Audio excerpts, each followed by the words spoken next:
folks, Jessica here. We're in Granblue Fantasy. It's been a minute. There's a new banner, and it's Galleon, one of the Six Dragon Advent characters, one of the summons turned into a character, and Gwyn. Gwyn is not limited, but she seems pretty good. She's like a quick, like one turn or fast fight assassin, can attack out of sequence kind of character. And then Galleon's real interesting. Uh, Basically has a really strong buff, but can only attack essentially every other turn. And in addition to that, can auto nuke for quite a lot and can do a big heal. But it's a full heal. It can remove all debuffs, but it's a 10-turn cooldown. But her charge attack cuts her cooldown by 3 turns. So there's probably things you can do to get it up faster. And then, yeah, big plane damage, nuke, delay, dispel, all the hard content stuff. Just very powerful character, it seems like. And then some really interesting passives in that cares about when you use Fated Chain, which not a lot of characters do, because it will heal if you Fated Chain. So very much like for a Battle System 2.0 kind of fight. Is it still called Battle System 2.0? I don't think it's universal, so I guess it is. And then at end of turn, characters who did attack gain a big boost to attack and 20% charge bar. I'm not quite sure how exactly you're supposed to use that yet, but there's probably something weird you can do with it. So Galleon seems interesting, and yeah, I want to roll. So let's just jump into it. I don't know. Hopefully we just pull her early, right? I mean, that's how it always goes.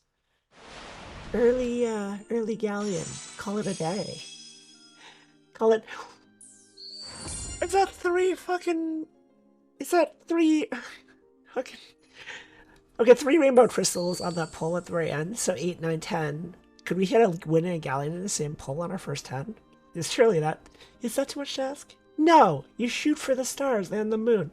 That's 2, 3, 4, 5, 6, and the next one should be SSR. Sorry, that's 7. Next one should be SSR. Okay, that's me. That's me. That's Dark Zeta. Dark Zeta is me. There's a cosplay picture. It's on my Twitter if you ever want to know what that's about. So that was 8. This is 9. That's Yoda. Yoda. You know, that's the wind one. So is this gonna be Galleon? She never fucking misses. She never misses. You love to see it. You love to see it. You love to see it. She never misses. You'll love to see it. Okay, well, I guess since that's the very first pull, we're not finishing the spark. So this becomes a different video.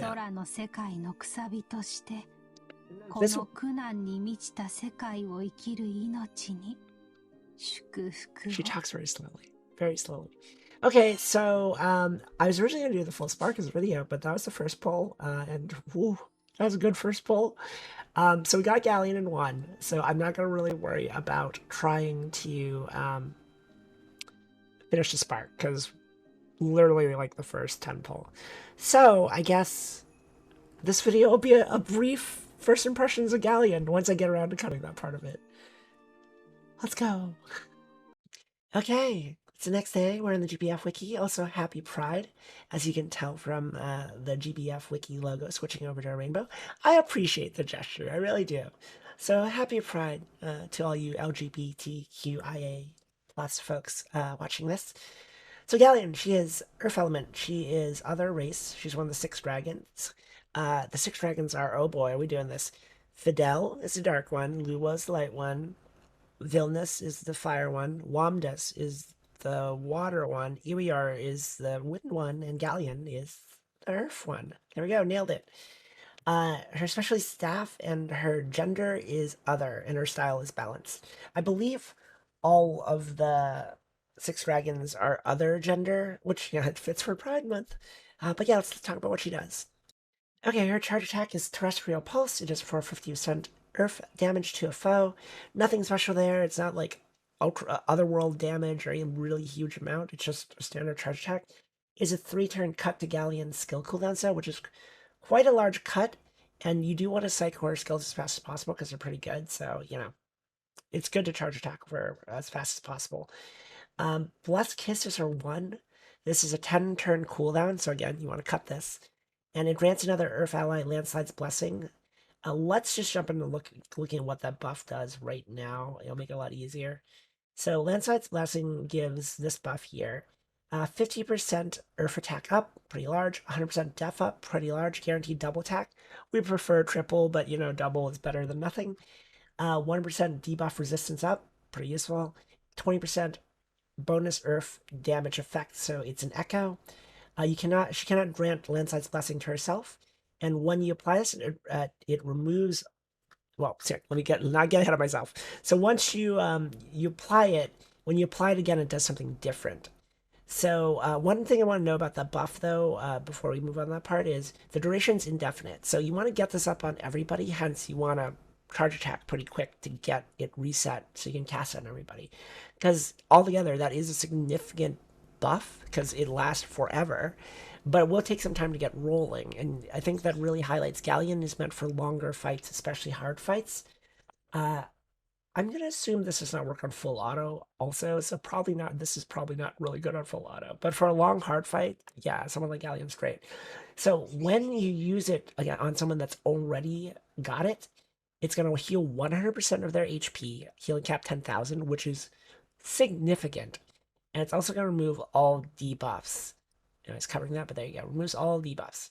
So this, again, highlights really hard fight. If a character gets chipped down a little bit and you want to reset them, you can just cast this on them again. Really gives you an idea of where you would use her primarily. Okay, Bedrock Rain is her 2. It is an 8-turn cooldown. It's 6 hits of plain damage. Remember that plain damage.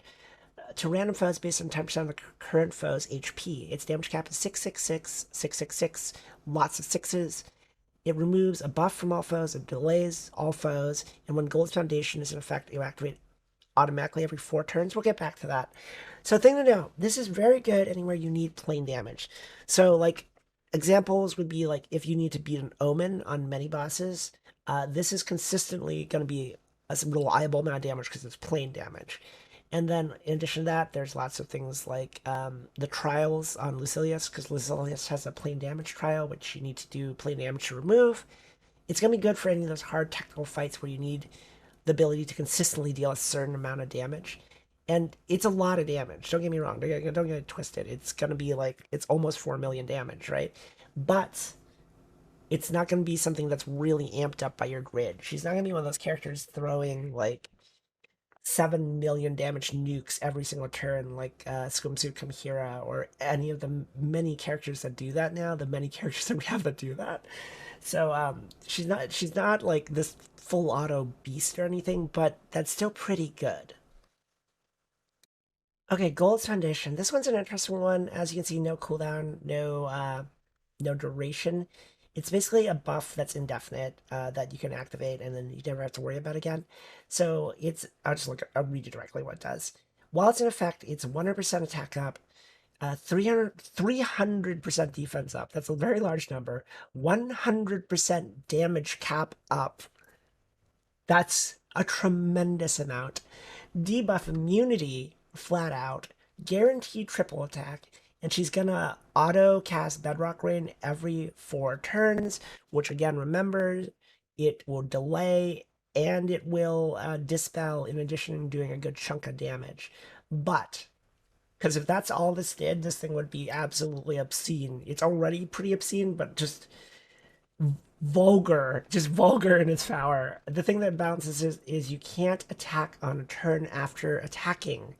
So effectively, what Galleon's going to do is hit really hard when she attacks, but she won't attack every turn. So it's going to be a net gain for her, I think, because she's pretty juiced when she attacks, and so many other buffs. But that does effectively balance it out because you're kind of cutting the potential of this in half by the fact that she only attacks every other turn. But you can also kind of play around it, and it makes her very good at specific fights and scenarios, which we'll get to.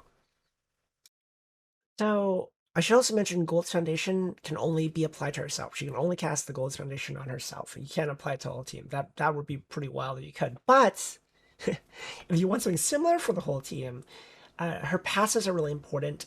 Mother Earth's Love. At the end of a turn, to Earth allies who didn't attack, gain 50% sharp attack up 1 time and 20% charge bar. So she'll give a 50% assassin to anyone who didn't attack. So it's not quite the same thing as Gold's Foundation, but it's similar to Gold's Foundation, and it rewards you attacking every other turn. So some things to note: it's going to push normal attack damage cap to around 1.16 million on according to the wiki, and then increase the charge attack damage cap up by 30%. So pretty significant cap ups. And then also note that strength assassin buffs is reduced by 2/3 effectiveness when using charge attack. So as usual, ideally if you're gonna use an assassin turn, you want to use it on a turn where you're doing normal attacks as opposed to charge attacks. And then let's just read the last one, Limitless Gold. Upon activating a Fated Chain, which is very interesting because there's not a lot of characters that really interact at all with Fated Chains. Restore 40% of Earth allies' HP, healing cap 5,000. That's a lot. And then 2 turn cut to allies' debuff durations. That's pretty useful and really will highlight where you are meant to use her. So if it wasn't entirely obvious at this point, Galleon has a lot of things that care about whether or not you attack every turn, and also care about things like Fated Chains.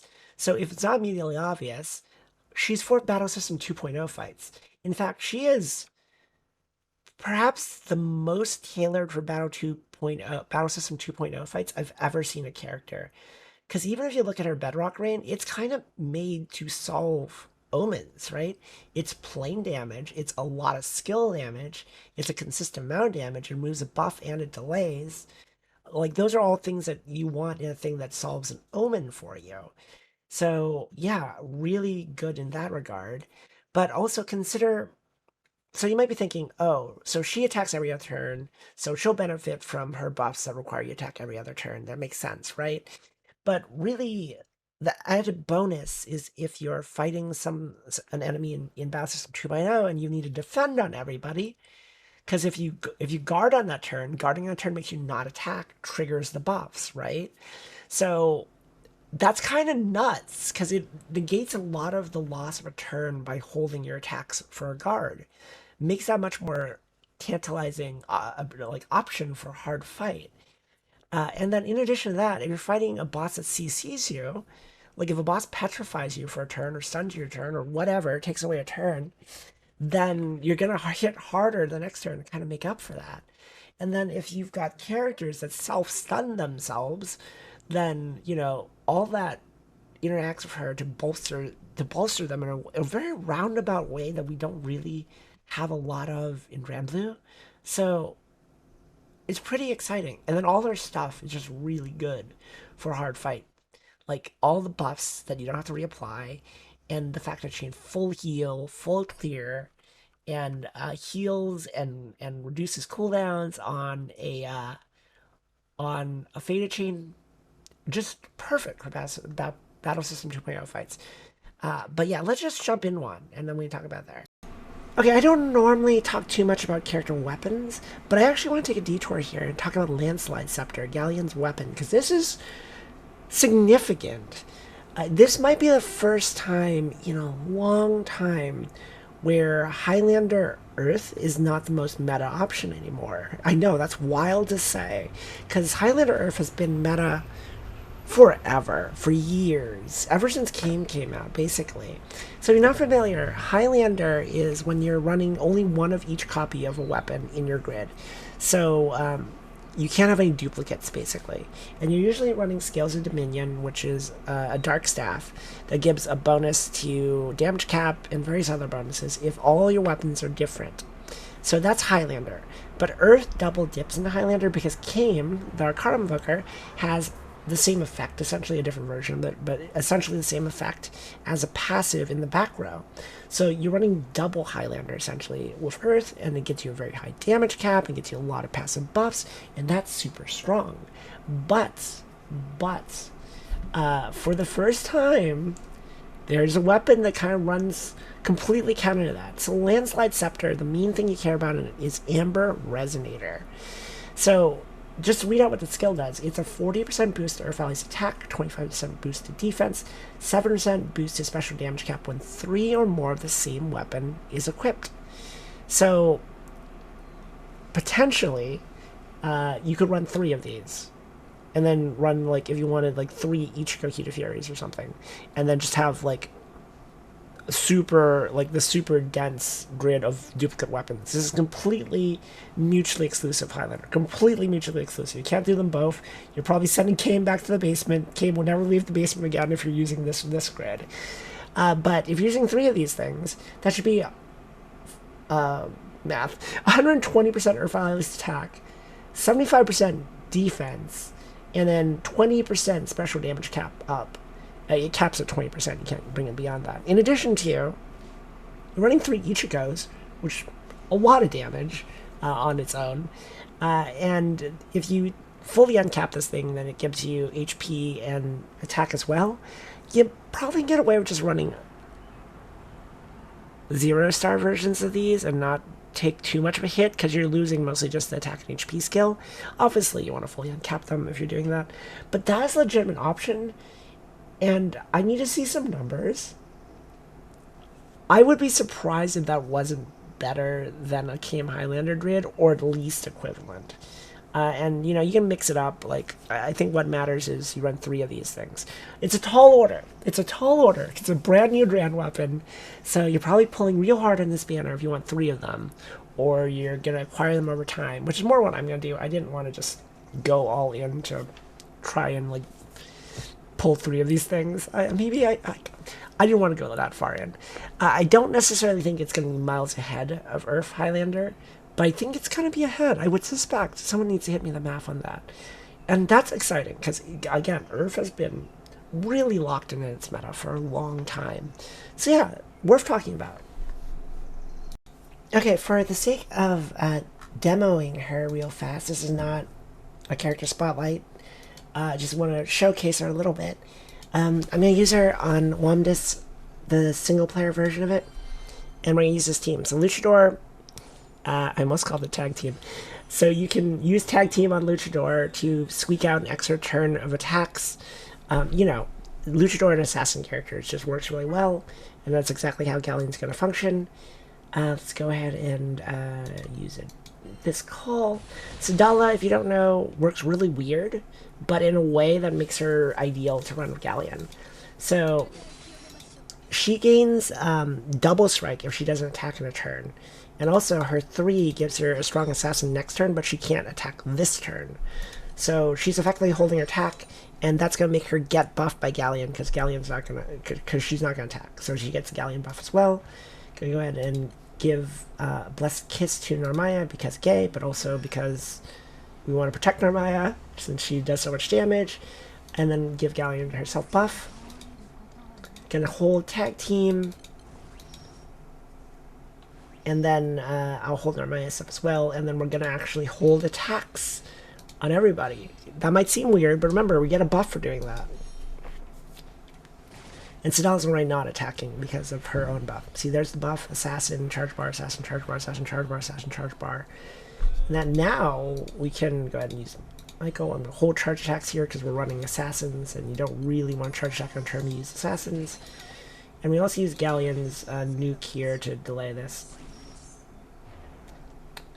Alright, so here's a tag team turn, and it's going to be a lot of damage.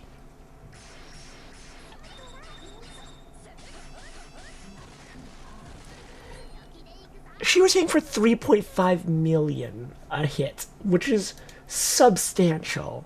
And Narmaya always hits for crazy damage, so, you know, quite a lot of damage from them. Sadala is going to catch up a little bit because she's going to double strike this turn. And Cheetah's, well, Cheetah. Here comes the double strike. Yeah. There's 2.5 million counters. Narmaya is such a fearsome beast. So I could do a few things here. I could probably beat this 25 hits, no problem. But I'm actually going to hold attacks here, because just to further demonstrate, you have some options now. Like, you don't necessarily need to look at holding as a terrible option for output, because it'll boost your output next turn. I'm not saying that's the right move, but it is an option you have now. Like, everyone's just going to be super juiced. Can I meet the hit count this turn? That's a really good question. I don't know. I'm not fully confident I can. My trance level is still very low. I'm gonna go ahead and attack this turn, though. Because it doesn't stack, you know? You don't get bonus multiple turn over turn by holding it. We did not interrupt that. Everyone's got guts. This should be fine. This should be fine. Sadala got really beat up. It's fine, though. Okay, so we're going to transition this boss this turn. I'm going to ruin guts again. We could hold here. You know what? Let's just hold here. Like, let's just hold. Whatever. Like, why not, right? Because we can. We can just hold, and then we'll get a buff. Like, you get how she works. This team's really wacky in a way that interacts powerfully, I would say, with 2.0 fights. Is she going to be bad outside a 2.0 fight? No. She's fine. I just think she's particularly spicy in a 2.0 fight. So, we're not getting to full trance, so we might as well just do that. If Jita's going to take this hit and has guts, I'm just going to attack her. I'm going to charge attack on everybody. So you see what a charge attack looks like. Because you do want to charge attack as well, when possible, to cut her skill cooldowns. Because it's 3-turn cut every time she does it.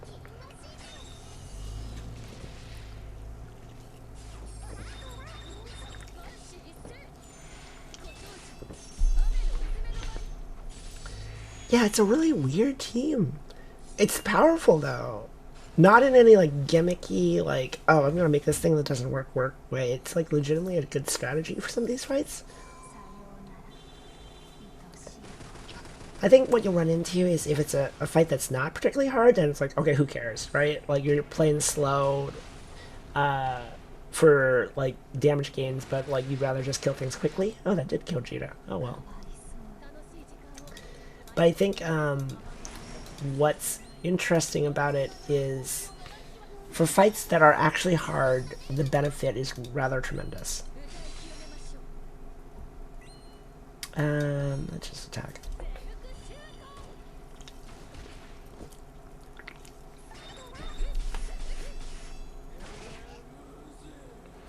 I'm gonna need you to stop freaking attacking Sadala, you jerk.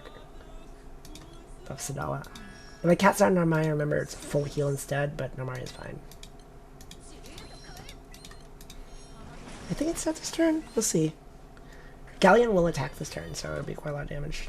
We could probably have met that Omen, but I don't think we need to. Like, this should be easy. The double charge attack. Okay, so that's Galleon. This is not a character spotlight, so I'm not going to give her any rankings, but I think things to take away. I talk about a lot of characters being a specialist for hard fights. She's that. Definitely that. But I think more so than most specialists. There's a lot of characters that are specialists for hard fights. She's a specialist specifically for V2.0 fights. She's fine for V2.1 fights, but she is nuts in a V2.0 fight because she gives you a line of play that you just don't really benefit much from. Like, guarding is kind of not a great thing to do for an offensive reason. You do it just to survive something. But, you know, guarding actually is fairly low cost now if you can get a buff to make it not a completely wasted turn, right? And there, like, if you watch me do hard fights, there are a lot of fights where I chain guard because, like, that's just the right thing to do to get through a mechanic or something. So I think that works fine here. And then she also has the Dispel, the Delay, the plain damage, the full heal and clear if she double casts Blessed Kiss on somebody. You're going to have to charge track quite a lot of her in order to actually get that to a reasonable cooldown, but that's pretty potent. And then we didn't get to use the Fated Chain heal, but the Fated Chain heal plus turn duration cut, pretty big. And then Sadala, who I've not really talked about much, seems like she's made to go with Galleon, because Sadala gains a buff for not attacking a turn, and also has to not attack a turn if she uses her 3. Her 3 is her assassin. So, gets you a better idea of how she's run. I'd love to see what people do with this character, because she's really interesting to me, mechanically speaking. We haven't had a character that's really mechanically interesting in a long time, honestly. We've had characters that give us a broader range of options in one character, but we haven't had many characters that kind of open you doors on how you might approach a fight in a significant way. So, yeah, no, Galleon's that. Is she, like, gotta have? No. Well, it will depend. There might come a fight where Galleon is disproportionately needed just because she just works in such a weird way. But right now, I think Galleon is specifically for very hard fights, which you have other options for, but she's going to be like one of your better options now. And then for short fights, like, it's a lot of work to do this interesting playstyle, but ultimately a slow playstyle, so not for short fights. Full auto, she can't auto cast her Blessed Kiss, which is really unfortunate, but then again, she'll still get the buff of everything else, so maybe she's fine. And she does auto nuke, so she's fine there. But high difficulty, like, she's kind of like definitely a 10.0 for a high difficulty fight, like just a new character that's designed specifically to solve problems that you currently have in Granblue, but might not even exist yet in Granblue. So I think she's a really cool character, worth picking up, and I'm really looking forward to seeing how she ends up getting used for, well, the night fight that's happening in a few hours. So, yes, you enjoyed this video, like, comment, subscribe, all that YouTube stuff, and I'll catch you guys in the next one. Bye!